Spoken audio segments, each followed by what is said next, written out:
एक गांव में एक लकड़हारा, इसकी बीवी और 2 बच्चे जिनका नाम हैंसल और ग्रेटल था रहते थे। हैंसल और ग्रेटल का बाप एक गरीब आदमी था। एक दिन उनकी माँ शदीद बीमार हो गई और जल्द ही वो अल्लाह को प्यारी हो गई। दोनों बच्चे बहुत रोए।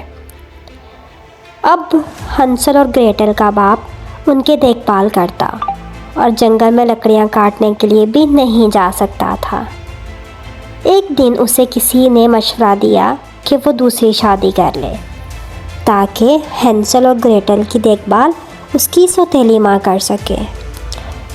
हैंसल और ग्रेटल के बाप ने यह मशवरा मान लिया और जल्द ही उसने दूसरी शादी कर ली। सौतेली माँ के आने से अब वो तमाम फिक्रों से आज़ाद हो गया और सुकून से रोज़ी कमाने के लिए रोज़ सुबह चला जाता। सौतेली माँ, क्या मुझे थोड़ा सा दलिया और मिलेगा? नहीं, जो मिला है वही खाओ। बाकी दलिया मेरा है और ये मैं ही खाऊंगी। ये लो ग्रेटल, तुम ये मेरे वाला दलिया खा लो, मुझे भूख नहीं है। शुक्रिया भैया। सौतेली माँ एक बहुत ही बदतमीज़ औरत थी। वो अपने बच्चों का बिल्कुल ख्याल ना रखती और हर वक्त उनसे जान छुड़वाने के तरीके सोचती रहती।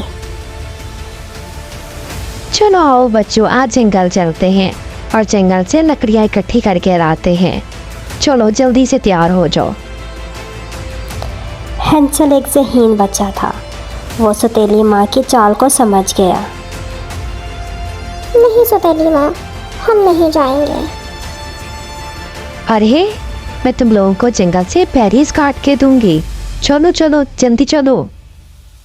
चले ना भैया, चलते हैं। मेरा बेरीज खाने का बहुत दिल कर रहा है। सौतेली माँ हैंसल और ग्रेटल को लेकर चल पड़ी। हैंसल माँ की चाल को समझ चुका था। इसने कैंकरियों से भरी एक टोकरी उठाई और रास्ते में उन कैंकरियों को गिराता गया। भैया, सौतेली माँ, मैं थक गई हूँ। अब मुझसे मज़ीद नहीं चला जा रहा। बस अब थोड़ी देर आराम करते हैं। हाँ ठीक है, तुम लोग आराम करो। मैं आगे जाके तुम लोगों के लिए बेरीज काट कर लाती हूँ। चलो अब यहीं इंतज़ार करो मेरा, मैं बस अभी आती हूँ। ये कहकर सौतेली माँ चल पड़ी। उसने मौका देखकर नज़र बचाकर घर वापसी की तरफ राह ली। हैंसल और ग्रेटल वहीं बैठकर इंतज़ार करने लगे। उन्हें शदीद भूख लग रही थी। तभी दरख्त के ऊपर से एक बंदर उतरा और उन्हें इसको खाने के लिए केले दिए। शुक्रिया बंदर, तुम कितने अच्छे हो। सौतेली माँ ने घर वापस जाते हुए रास्ते में वो कंकरियाँ देख लीं। वो समझ गई कि उनके बच्चों की ही साजिश है। उसने वापस जाते हुए तमाम कंकरियाँ उठाकर टोकरी में डाली और घर वापसी का रास्ता मिटा दिया। तुम लोग बहुत चालाक बच्चे हो भाई। तुम लोग अब कभी घर वापस नहीं पहुंच पाओगे। काफ़ी देर इंतज़ार करने के बाद जब सौतेली माँ ना आई तो हैंसल और ग्रेटल ने घर वापसी का इरादा किया। मगर ये क्या, रास्ते में तो कोई कंकर था ही नहीं। अब वो दोनों बेहद परेशान हो गए। भैया, हम घर कैसे जाएंगे भैया? तुम परेशान मत हो ग्रेटल, मैं कुछ करता हूँ। मेरे बस पीछे पीछे चलो। हैंसल और ग्रेटल घर का रास्ता ढूंढ रहे थे। उन्हें एक दरख्त पर खूबसूरत सफ़ेद रंग का परिंदा नज़र आया। वो उस परिंदे से खेलने लगे। खेलते खेलते वो दूर निकल आए और परिंदे का पीछा करते रहे। परिंदे का पीछा करते करते वो बहुत आगे निकल आए। वो देखो हैंसल, एक चॉकलेट वाला घर। परिंदे का पीछा करते करते वो एक चॉकलेट वाले घर में पहुंच गए। वहाँ तो हर चीज़ चॉकलेट की थी। चॉकलेट का बेड, चॉकलेट का तकिया, चॉकलेट की चादर, रंग बिरंगे बिस्किट। दरवाज़ा जैलीस का बना हुआ, खिड़कियाँ चीनी से बनी हुई और छत केक की बनी हुई। वो ये देखकर बेहद हैरान हुए और मज़े करने लगे। मैं बहुत भूखी हूँ भैया, मैं तो सारा घर खा जाऊंगी। ये कहकर वो दोनों खाने पर टूट पड़े। उन्होंने दरवाजे का थोड़ा सा हिस्सा काटा और उसे खाने लगे। तभी उन्होंने दरवाज़ा खुलने की आवाज़ सुनी और एक बूढ़ी औरत अंदर दाखिल हुई। वो एक कमज़ोर और बूढ़ी औरत थी। अरे तुम कौन हो और यहाँ कैसे आए? बूढ़ी औरत, हम जंगल में खो गए थे और हमें बहुत भूख लगी थी, हम माफ़ी चाहते हैं। ओह, तुम लोग भूखे हो और रास्ता भी भूल गए हो, चलो आओ मैं तुम लोगों को खाना दूँ। ये कहकर उसने जादू की छड़ी घुमाई तो एक खूबसूरत किस्म का खाना नमूदार हो गया। दोनों बच्चों ने पेट भरकर खाना खाया। अच्छा बूढ़ी औरत, आपका बेहद शुक्रिया। अब हम चलते हैं, रात बहुत हो गई है, हमारी मम्मी हमारा इंतज़ार कर रही होगी। ये कहकर जैसे ही वो दरवाजे की तरफ बढ़े, दरवाज़ा बंद हो गया। उन्होंने पीछे मुड़कर देखा तो बूढ़ी औरत एक खौफनाक किस्म की चुड़ैल में तब्दील हो चुकी थी। बूढ़ी औरत ने जादुई छड़ी घुमाई और एक पिंजरा नमूदार हुआ। हैंसल पिंजरे के अंदर कैद हो गया और ग्रेटल पिंजरे के बाहर थी। दरअसल बूढ़ी औरत की नज़र बेहद कमज़ोर थी और वो चाहती थी कि ग्रेटल घर का काम करे।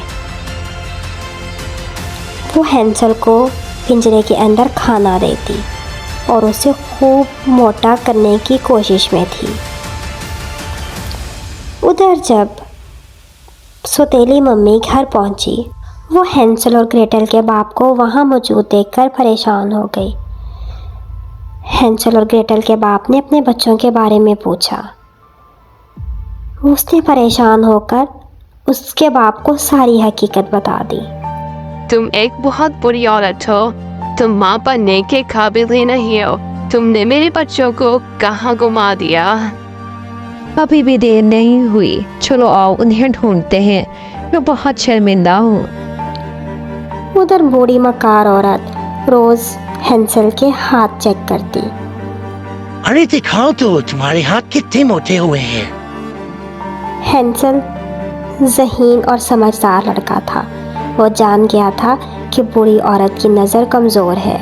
वो जानबूझ के इस तरह से उंगलियां दिखाता कि बूढ़ी औरत को लगता कि वो अभी भी कमज़ोर है और वो उसे मज़ीद खाना खाने को देती। दरअसल बूढ़ी औरत हैंसल को मोटा करके उसको खाना चाहती थी। बस बहुत हो गया, अब उसे मजीद इंतजार नहीं होता। ये जितना भी मोटा हुआ है, आज बस मैं इसे खा जाऊंगी। ये कहकर बूढ़ी औरत ने आग जलाना शुरू कर दी। ग्रेटल समझ गई थी कि अब उसे कुछ करना चाहिए। बूढ़ी औरत लकड़ियाँ इकट्ठी करके आग जला रही थी। थोड़ी देर में आग जल गई और उसके शोले दूर दूर तक लपकने लगे। यही मौका था। ग्रेटल ने पीछे से जाकर बूढ़ी औरत को उस आग के अंदर धक्का दे दिया। आह! आह! चुड़ैल आग के शोलों में जलकर राख हो गई।